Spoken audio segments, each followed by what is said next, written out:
Hi, I welcome you all in this unique initiative by YuktMind, wherein we are covering a daily newspaper that is the Hindu within just 10 minutes. So let's get started with today's newspaper. So the first news is about India as most populous can be more boon than bane.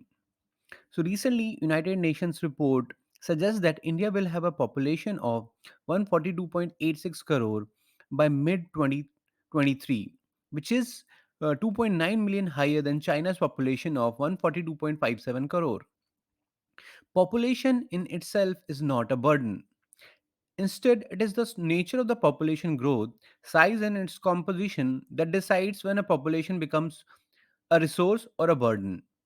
Population is a resource as long as the country's carrying capacity is intact. Carrying capacity is not just per capita availability of natural resources, it is dynamic concept which changes according to changing technology. The efficiency of production and consumption systems of a country. With 68% of working age population in 2023, India continues to have a demographic window of opportunity for the next 35 years to reap an economic dividend. There are four key mechanisms that translate a demographic bonus to economic dividend, which are: first is employment, second is education and skills, third is health conditions, and fourth is governance. Please remember these 4 points. However, a relatively younger population of India provides higher support ratio. Support ratio is the number of working age population, that is 15 to 64 years of age, against the dependent population of 0 to 14 years and 65 years and above. There is a lesser disease, disability, and caring burden when you have a younger population.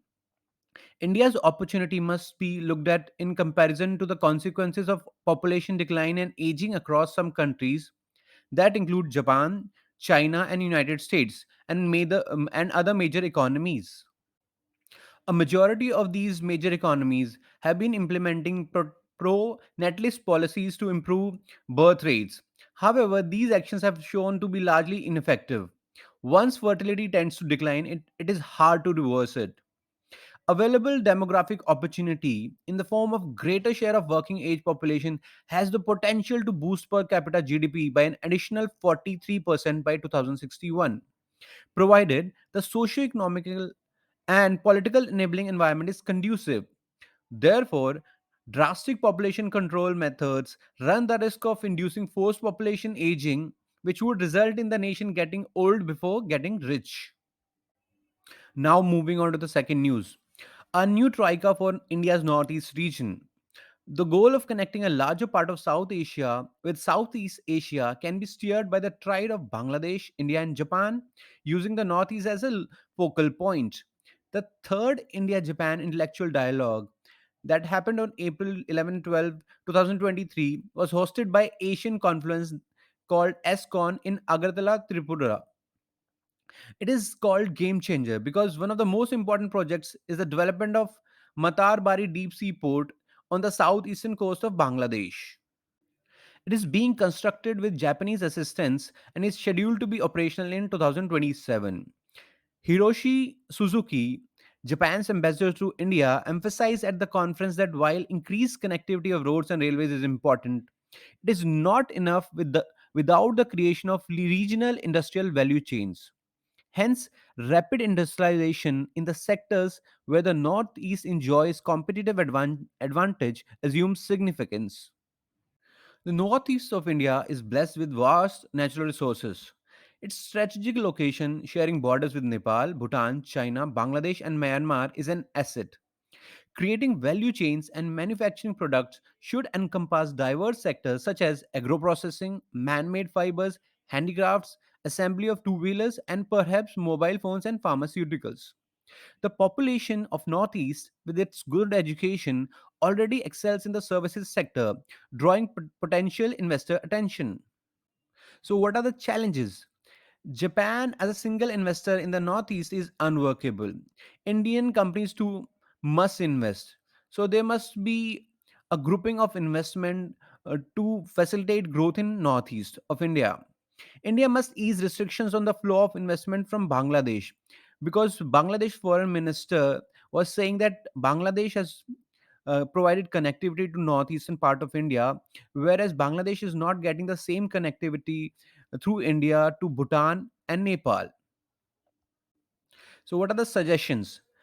The first suggestion is scant attention seems to be paid to the Bay of Bengal initiative for multi-sectoral technical and economic cooperation, that is BIMSTEC. This must change so that the grouping progresses towards its vision of establishing the Bay of Bengal community. Second, the goal of connecting a larger part of South Asia with Southeast Asia requires an astute pilot.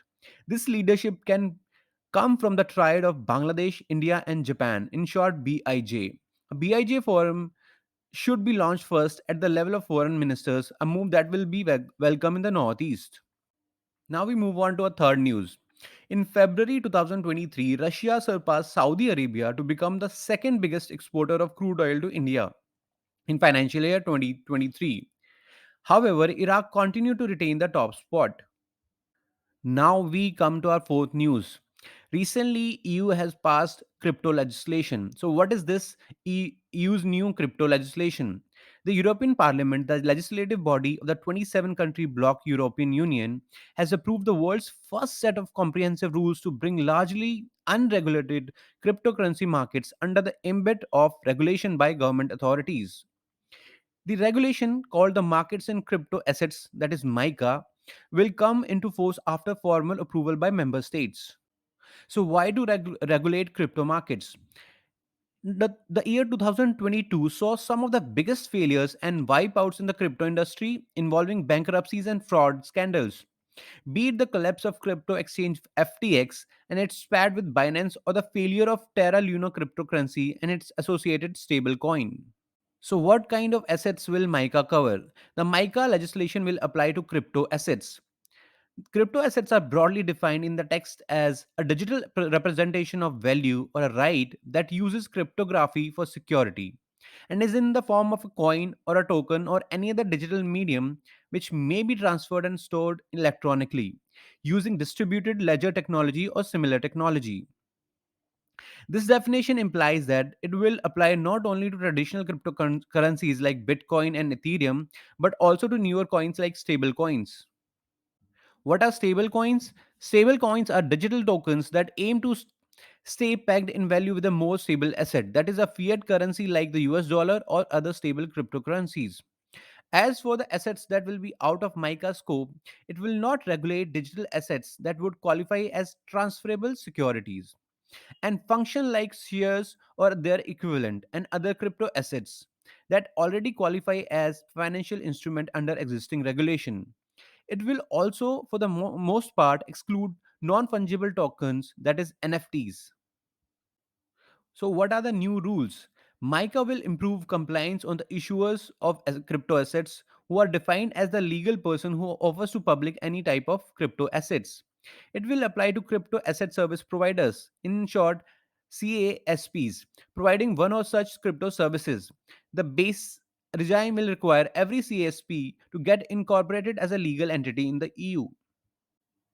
The CASP will then be supervised by regulators like the European Banking Authority and the European Securities and Markets Authority, who will ensure that companies have the required risk management and corporate governance practice in place.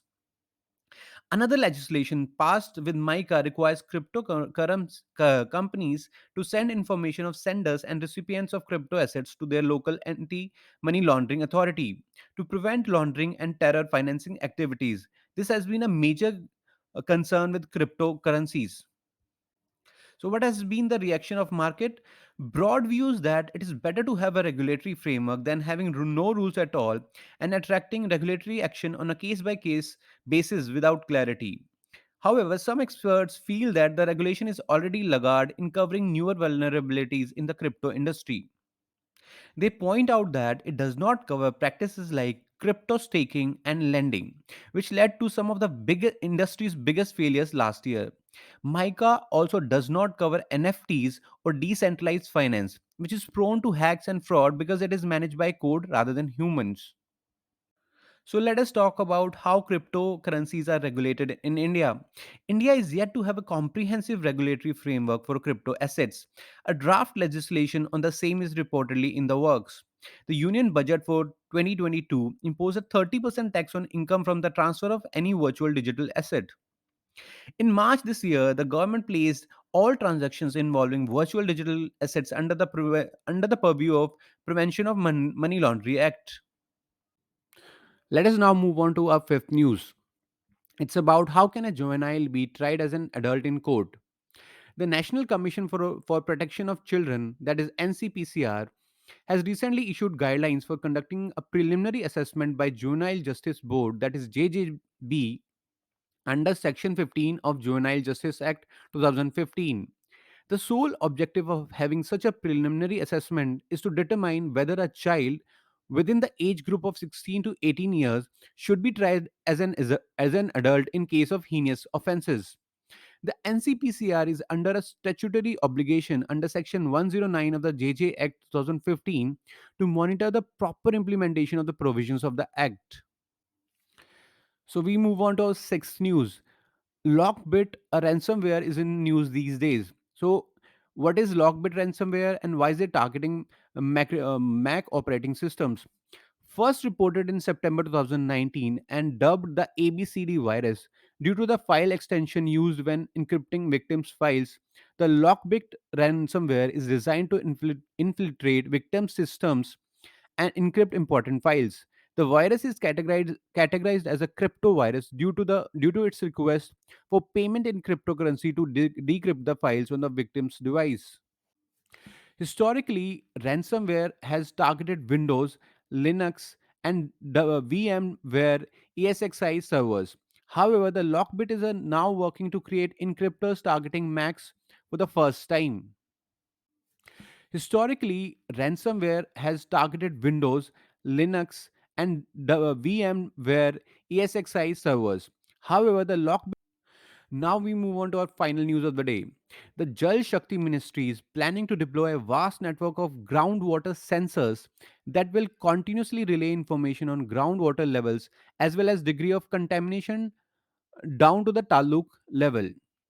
Currently, such information is only measured as a handful number of times a year and communicated via reports of the Central Groundwater Board. Now, this new initiative can potentially provide groundwater forecasts to farmers that would be useful for sowing and updated advisories that can influence groundwater extraction policies by states. In the latest groundwater resources assessment of 2022, the total annual groundwater recharge in the country has been assessed as for 437.60 billion cubic meters. The annual extractable groundwater resource has been assessed as 398.08 BCM, with actual extraction of 239.16 BCM. The average stage of groundwater extraction for the country as a whole works out to be around 60%. Anything above 70% is considered critical. Though there are regions in Punjab, Haryana, Delhi, and Rajasthan with groundwater blocks with over 100% extraction. Groundwater contamination, the CGWB says, is mostly geogenic, that is natural, and hasn't significantly changed over the years. However, nitrate contamination, a result of use of nitrogenous fertilizers, has been observed. Sections of nearly 409 districts of India have been confirmed with fluoride contamination, and parts of 209 districts have noted arsenic contamination. So, what these sensors will do is they will provide real time data to policymakers. Thank you for watching this video. You can visit us at www.yuktmind.com. You can also follow us on our Twitter handle, Instagram ID, and Telegram channel. And please remember, there's more where it came from. So I'll see you in the next video.